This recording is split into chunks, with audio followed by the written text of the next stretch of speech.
గోమాత మన అందరి మాత. గోవు సనాతన ధర్మంలో భగవత్ స్వరూపమే.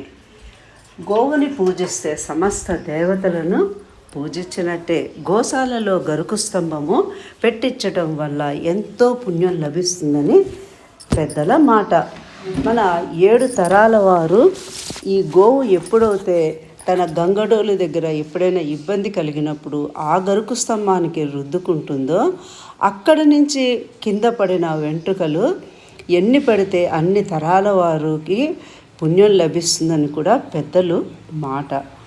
గోమాత శరీరంలో 3,000,000 దేవతలు కొలువై ఉంటారు. గరుకు స్తంభం వద్ద ఆవులకు పూజ చేయటం వల్ల, ఆ స్తంభాన్ని తాకటం వల్ల పితృదేవతల అనుగ్రహం కూడా కలుగుతుంది. గోశాలలో ఈ స్తంభానికి పూజ చేయటం, ఆవులను ఆ స్తంభానికి కట్టడం ద్వారా పాపకర్మల నుండి ప్రాయశ్చిత్తం కూడా లభిస్తుందని పురాణాల్లో కూడా చెప్తున్నారు. గోమాతకి సేవ చేయటం అంటే సాక్షాత్ శ్రీకృష్ణుడికి సేవ చేసినట్టే. 3,000,000 దేవతలను సేవించటంతో సమానమైనది. అయితే గోవులకు ఈ గరుకు స్తంభాన్ని ఏర్పాటు చేస్తారో వారికి పితృదేవతల అనుగ్రహం సంపూర్ణంగా లభిస్తుందని, జన్మలుగా వేటాడుతున్న మన పాపకర్మలు కూడా తీరుతాయని చెప్పి అంటారు. గోవు నుదురు కొమ్ముల భాగంలో శివుడు కొలువై ఉంటాడు.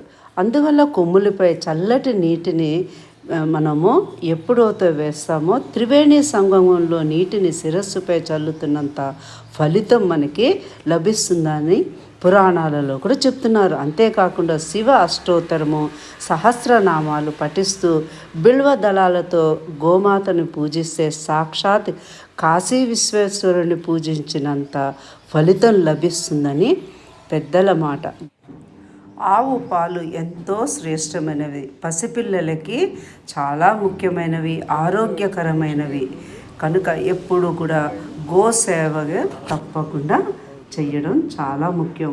గురువుగారు శ్రీ చాగంటి గారు ఎన్నోసార్లు ఈ విషయం చెప్పడం జరిగింది.